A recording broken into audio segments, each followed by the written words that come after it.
You can check your poem. Len?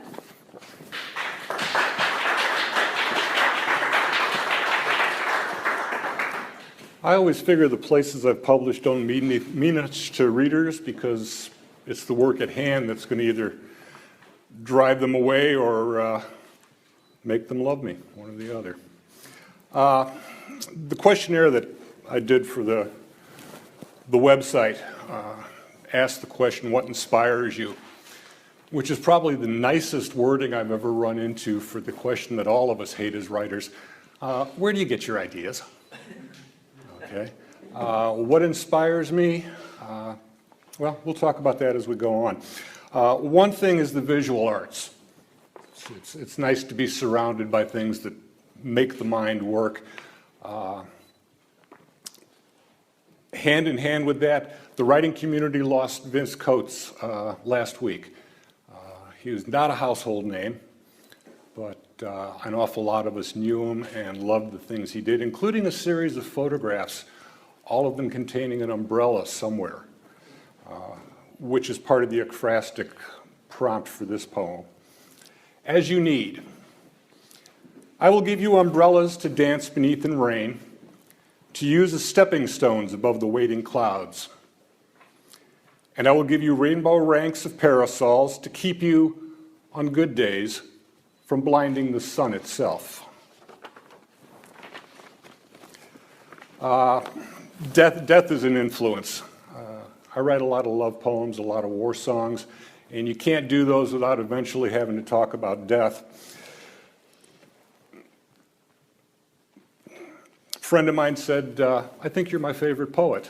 And my response was, I don't want to be your favorite poet because all of my favorite writers are dead.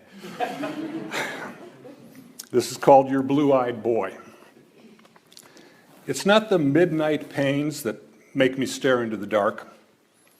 It's the ones I've loved, even those who never knew, shuffling off their paths. And the ones I've learned from, even those who never knew me, laying down their pencils.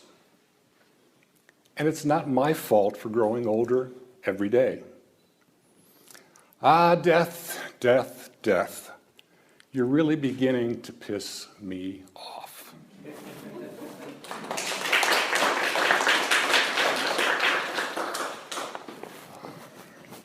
Visual arts, again, a photograph taken during the Great Depression back in the 30s. A man and a woman on a road somewhere in Mississippi. The picture was titled Hitchhikers in Mississippi, 1936. The trees of forgotten summer have drawn up slim and dark against the morning's gray cold, like the woman standing by the man. The canvas bag at their feet shows black beneath the dust. It holds everything but the clothes they've worn since yesterday. Her purse, its emptiness punctuated by handkerchief and hairbrush. And the cigarettes and matches a stranger gave them last night. They are husband and wife, or lovers. They are childhood sweethearts become best friends against adversity, or supplicants praying for tomorrow. The road behind them curls like a river taking the easy way, not really caring where it goes, as long as it's someplace else.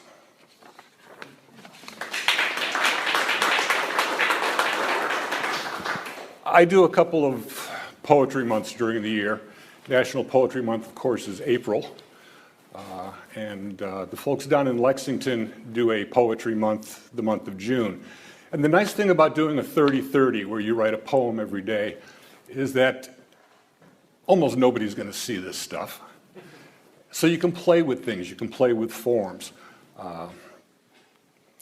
The center U is a short Japanese form, similar to the haiku, except that it almost exclusively involves human beings, where the haiku is more, I suppose pastoral might be a word for it. 3 lines, 5 syllable, 7 syllable, 5 syllable in the purest forms, and that's it. In this case, I got to play with an annotated center U. Your hair in firelight.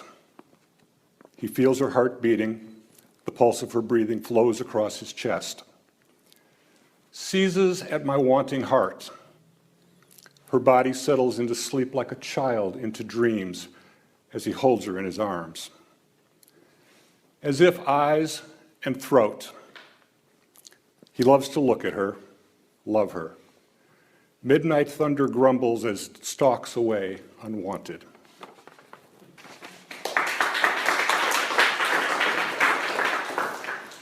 A recurring, not a theme, but a recurring imagery over the years for me has been what I refer to as the braille of lovers, touching fingertips. And at the same time, an exploration of, at least initially, unknown lands.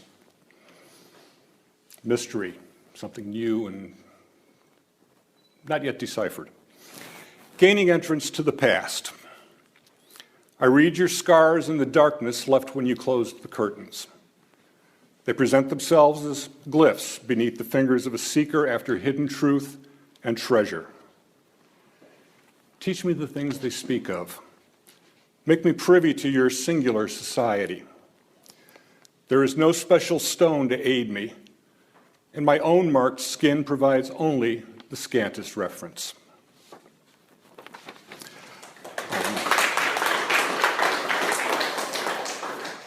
And I think just about all of us as writers at some point are also influenced by the news. Things going on in the world around us that sometimes make us happy, sometimes sadden us, sometimes just totally confuse us or anger us.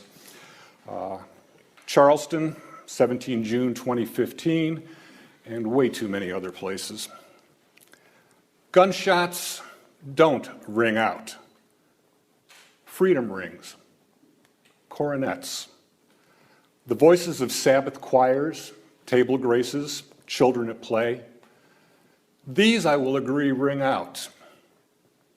Gunshots explode, thunder, sunder flesh from blood. Echo down the halls of ages as they remind me of loss in every firecracker overheard. Gunshots salute.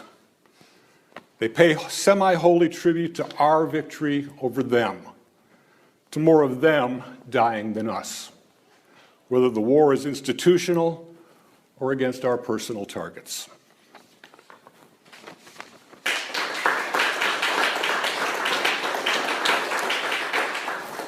And the last, again, ekphrastic, Mona Lisa, the thinker. And a word I haven't used since I got my degrees in sociology, propinquity, which means closeness. The Mona Lisa is just a couple miles away from where the thinker sits in a park situation. And so the thinker speaks to Mona Lisa. If I never shape my lips and tongue to praise you with a whispered ti adoro, or a sigh-inducing je t'aime toujours, my eyes will let you know the truth. If you place the world between us when I ask that you come to me, remember, I will never ask you to stay on a morning we know you can't. If we agree to rewrite the future us, to change the paths of stars and planets, my heart could feel no different or care any less for what others might think. If I cry for you to leave me, let it simply be this. I want to feel fingers on flesh, reciprocated by 1,000 hungering kisses. If you write me verses that rouse fires, or speak of doing household chores, I will be fully pleased with your voice in its telling of such worldly things. If we take the colors of each day and night, wear them proudly as garlands in our hair, we will expand if to when with each you, enriching the essence of twined lives. Thank you very much.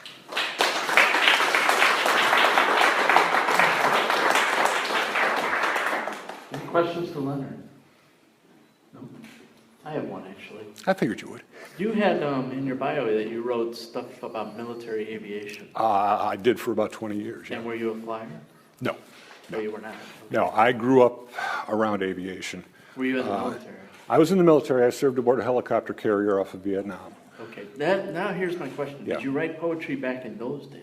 I've been writing poetry. I published my first poem in 1965. Oh, really? It's 50 years now. Yeah, that's a So long yeah, time. I was writing poetry back then. And was it different? Uh, Because of the yeah. situation? Well, no, it wasn't different because of the situation, because I didn't write much poetry about being a Nam at that time. Oh, It was probably 15, 20 years ago that I was even able to. yeah. Oh, Okay. yeah. But it was still a different voice than my voice now, yeah, because, Well, just age. yeah, maturity, age, whichever, yeah. Okay, thanks. I was just curious. My pleasure. Nothing? Okay, thanks. Thank you. You're relieved. I'm relieved, all right.